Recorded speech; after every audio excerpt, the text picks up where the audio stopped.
And it's almost done shaking. Hi, welcome to the Beanholes. I'm Nate. I'm Eric. I don't like that. The Beanholes, it's Eric and Nate. The Beanholes, they're really pretty great. So shut up and listen to them talk. Eric and Nate. There we go, baby.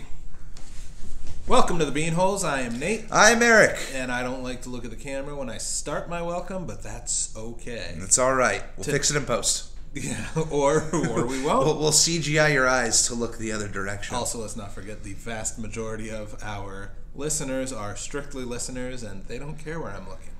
I think they should. That should concern them. Okay. I bet many people would be surprised to know there even is a camera. But if you're watching us on YouTube, I would hope you would understand there is. Don't look him right in the eyes. Right. We're celebrating the release of the new Fantastic Beasts movie, which does take place in the Harry Potter universe, by taking a nice in-depth look at Harry Potter. All right. We sure are, Eric. So today we do our hopefully complete... No, always incomplete. Always actually, incomplete. But hopefully somewhat entertaining history of, well, this time Harry Potter. And of course, we can't cover the history of Harry Potter without talking about Jo Rowling, or as Eric calls her, J.K. Rowling, and that is what I think 99% of people on this planet call her. Has she ever corrected that? I don't think so. Yeah. So, of course, her name is Joanne. She goes by J.K. Because most of the book-buying public, or at least the publishers, are quite sexist, and if they can't at least make it look like a man wrote it, then they're not interested in publishing your book. Well, she's laughing all the way to the bank with that name because she is the wealthiest author. That's true. In history. She became a billionaire, has since... given away the vast majority of that money. I believe the vast majority. I think she's down to a quarter of that.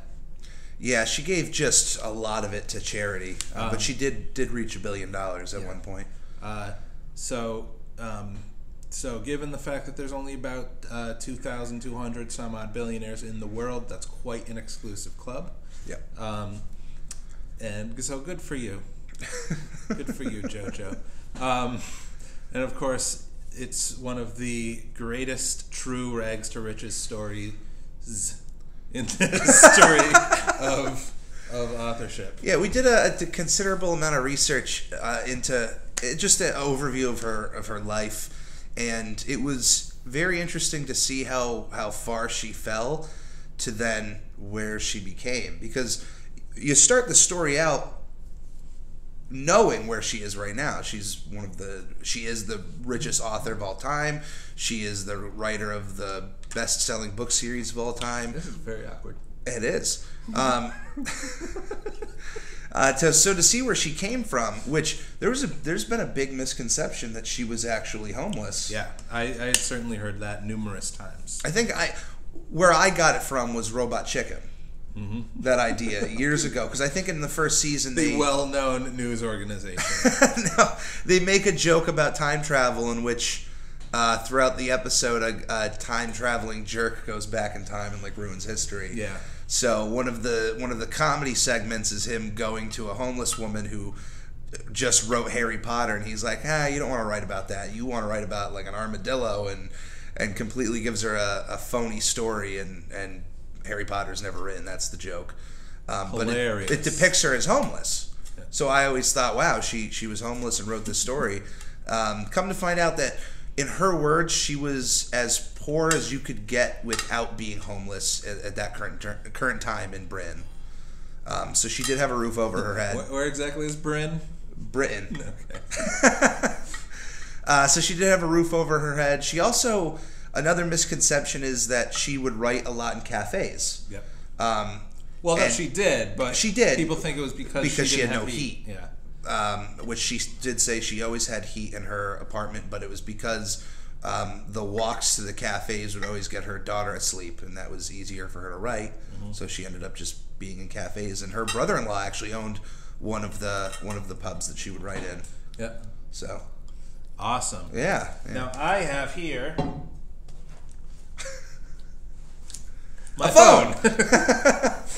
But on my phone I have that's porn. No. I have the first page of the synopsis that started everything. The synopsis that was rejected by 12 publishers. Yep.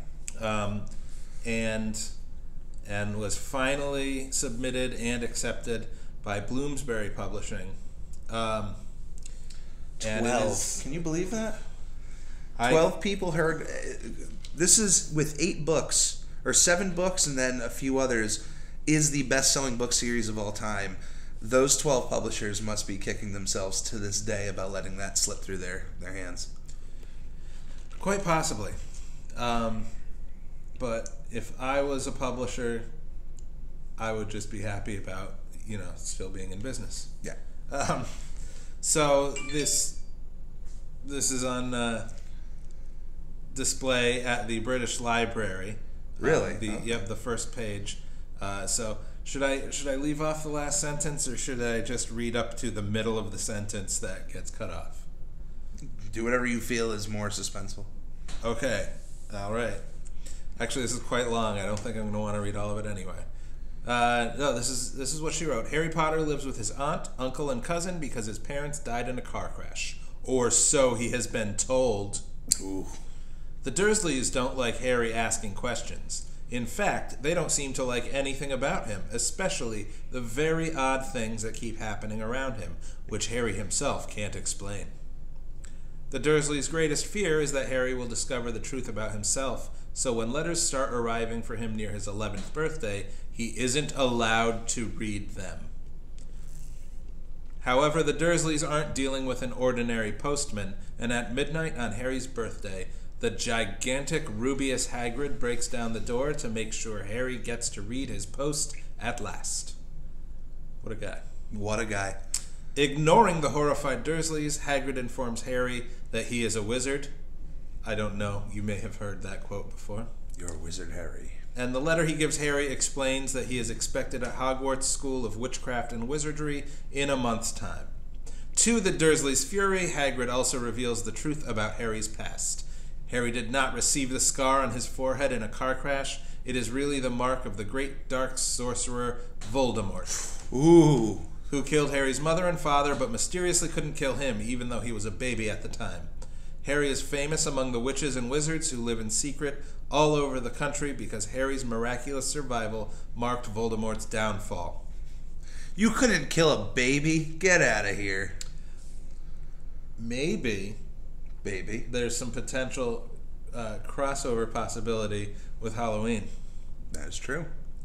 That was Harry Potter in that crib. And Voldemort is really Michael Myers. Oh.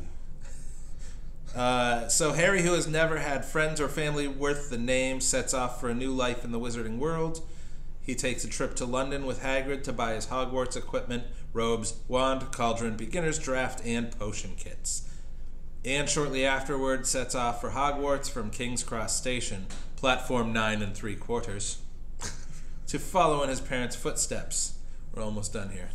No, you're good. You're good. Harry makes friends with Ronald Weasley, 6th in his family to go to Hogwarts, and tired of having to use secondhand spell books.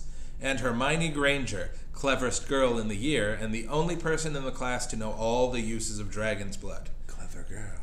Together, they have their first lessons in magic. Astronomy up on the tallest tower at 2 in the morning. Herbology out in the greenhouses where the... Dun, dun, dun! That's where the page Where ends. are they being taught herbology? We may never know, because it's not like there's books and movies to continue this story. The world may never know. Yeah. Honestly, we all know where the story starts. I imagine we at least have seen the first movie, and that still is a pretty compelling synopsis. I can't imagine I mean, it happened. 12 different publishers read that synopsis and said, we don't want to. Yeah, We don't want to figure that out. Yeah, I don't. I mean, before Harry Potter, it's not like young boy wizard was a thing that people were clamoring to read. It wasn't. Right. But fortunately, Bloomsbury. And they even the man who took the Harry Potter series even told Miss Rowling to get a daytime job because writing for children's books wasn't very profitable. Yeah, and he only actually accepted the manuscript at his 8-year-old daughter's insistence. So there we go. I mean, I wonder if that guy, after how big it became, changed his stance on. He had to have changed his stance on children's books. He couldn't say that to any future people. Well, I'm sure at the very least he changed his stance on whether Miss Rowling needed a day job. Hopefully on that, but you can't after accepting that, and it becomes the greatest selling book series of all time. You can't tell people, well, children's books aren't profitable. Well, yeah, but you can. Well, we looked. It doesn't really change statistically the fact that the majority may not be. 3 of the top, because we looked up the top selling book series of all time. 3 out of the 5 are children's series. Goosebumps and the Berenstain Bears. So but at least with those 2, they've had. I know Berenstain had over 300 copies of books over the last 40 or 50 years. 300 volumes, 300 yeah. books. And Goosebumps. Not copies. 300 copies of a book. This was the number 3 bestseller. And Goosebumps, being number 2, has over 60 something volumes with various spin-offs and whatnot. And that's only been around for about 20 years itself. So in this universe. Ooh. Other universes could exist. Yeah, that's the whole. Where the Goosebumps is number 1. Yeah. No, I was more referring to the Berenstain Bears. Oh, the multiple universe thing, but that's okay. Yeah, it's fine. We'll just edit out that part where you didn't get that reference. No, I got it. I just didn't know how to follow up on it. Okay then. So Harry Potter. I personally have only ever read half of the 4th book because I'm not. Wait, is that as far as you read, or that's legitimately? That's legitimately just half of the middle book is the only thing you ever read of the series. After I saw the 3rd movie, I loved the 3rd movie so much that I said I'm going to catch up so that I know what's going on. And I picked up The Goblet of Fire, which is the 4th book, and I read through half of it. And if I don't get hooked by a book, I give it up. And I said I'll just wait for the movie. What books have hooked you? 8 volumes of a series of unfortunate events, 8 or 9. I read through those. I was really into those. And then I think I caught up to where I could go to the library and they didn't have any more volumes. And I never caught back into it when the new ones came out.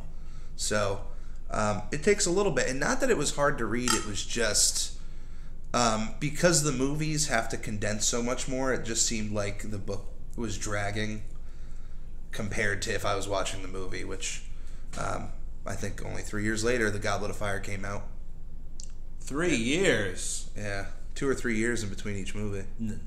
I think it was a year and a half between each movie. I think with some of the later ones, there was a longer gap. Sure. But yeah, the whole story through all 7 books are mainly about the struggle between Harry Potter and Lord Voldemort and his attempts to get back into the real world and to try and kill Harry Potter. What world was he in?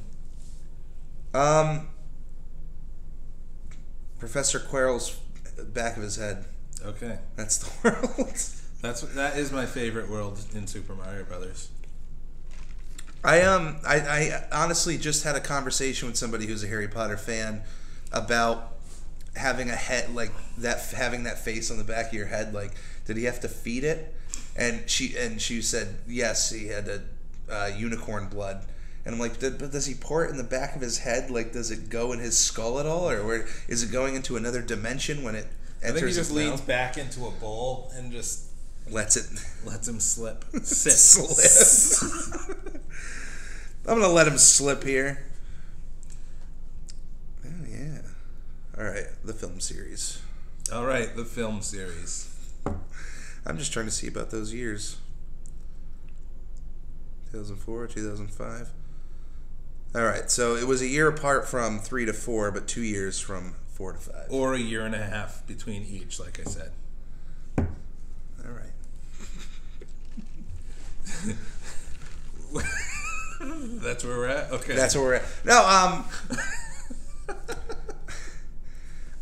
the only one I haven't seen in theaters was the third movie, The Prisoner of Azkaban. But up to that point, you saw it, but you didn't see it in theaters. Correct. That was the only one I didn't get to see in theaters. But I remember seeing that first movie, and I knew about the series because the books were very popular. Around that time, I think I was in the 5th or 6th grade, so everybody was talking about Harry Potter, and quickly that book became super popular, and the film rights got picked up, and they put that movie into production so quickly. Steven Spielberg was actually almost on board to direct.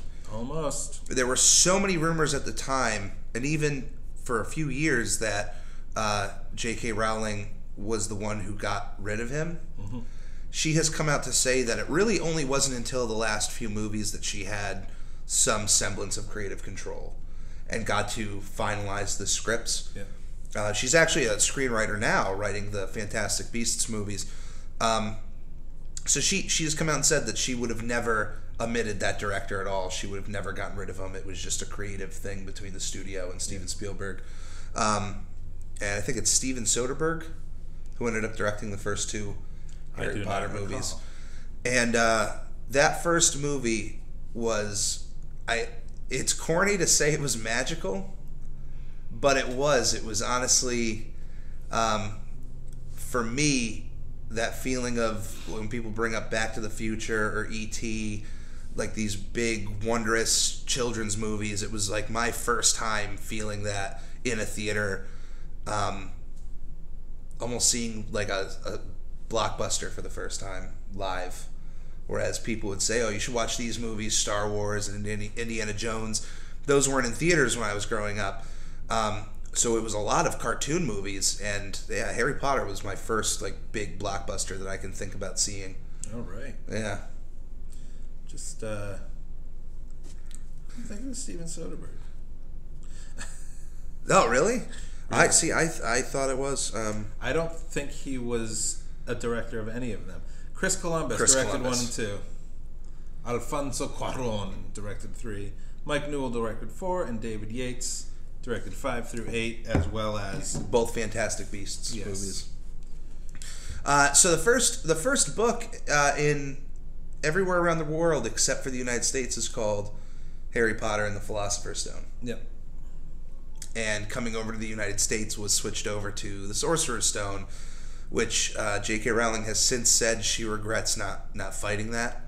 Obviously, it was her first book. She didn't really have a lot of power. Right now, I mean, I don't think there's anything that goes by her without double-checking. Yeah, it doesn't even have to be Harry Potter. Yeah. Like, Apple put out iOS 12. They had to check with her first. Is this okay, ma'am? Which I don't mind. I don't mind the name change. It's actually I prefer Sorcerer's Stone because obviously it grew up in the United States.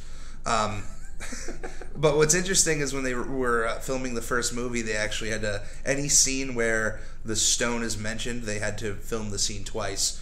Once with the actors saying Philosopher's Stone, and another time where they say Sorcerer's Stone.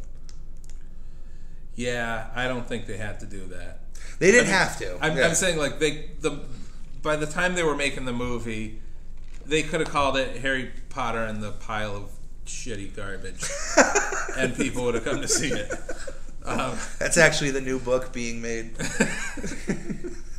He's an adult now, so everything's not as magical, and it's just shitty garbage.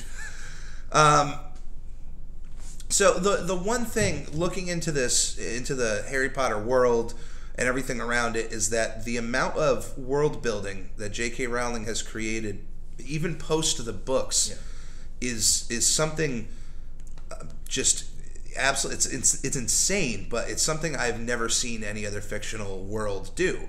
Star Wars, many different authors and artists get to interpret different characters and storylines. Lord of the Rings, other people kind of come in and do their own thing, but literally everything, the entire timeline, all these characters. If you've ever logged on to her website, Pottermore, which is almost like a social media experience for Harry Potter fans, she's constantly giving updates of, hey, this character took a dump 30 years later after Hogwarts. Like, such detail in every character's timeline. I'm going to disagree with you, and just only because you brought up Lord of the Rings. I don't think other people have done anything, and I think that there was extremely extensive world building from Tolkien and pretty much nobody else. But that's some pretty solid company to be in. Right. Well, I feel like even there's got to be some people writing Lord of the Rings spin-off books with other characters or comics, things like that. I mean, they have to exist out there, but I imagine that if Tolkien was around the time where there was the internet and he could just continually update on characters and whatnot, I think they would rival each other. I would say that at least in the time difference, yeah, Rowling has more of an offering to expand her world. Yeah. But yeah, you're absolutely. I mean, if there's anyone right up there, it's Tolkien. But yeah, it's incredible, and the series still continues, and she's writing more movies. I think there's like 3 more Fantastic Beasts movies planned, and even one day they're probably going to make the stage play Cursed Child into a movie, I imagine. Yep. I'm sure that will happen, and I'm glad you brought that up because there's not a whole lot of fantasy or sci-fi properties that have a spin-off stage play that actually isn't such a completely different style and tone that it doesn't fit in with everything else. Cursed Child is accepted canon, and unlike, for example, Spider-Man the musical or the Superman and Batman musicals that exist, it doesn't like take something away. Those other things felt like they took away from the canon or the rich lore of their source materials. Cursed Child is a welcome addition to most people. Yeah. And I know that extremely, to this day, it's so expensive to get tickets. Like, you have to get 3 years down the road, and it's still like $500 for tickets. So, and it's incredible. And she wrote that play herself. She's writing screenplays. I mean, she's becoming more and more of a well-rounded author, and definitely deserving of her status in the world. Sure. Yeah. Well, that's very short history of Harry Potter. If you'd like to know more, definitely check out the Pottermore website. It just has all of the Harry Potter stuff you could ever want. And join us next week for another episode of The Beanholes. Keep on beaning.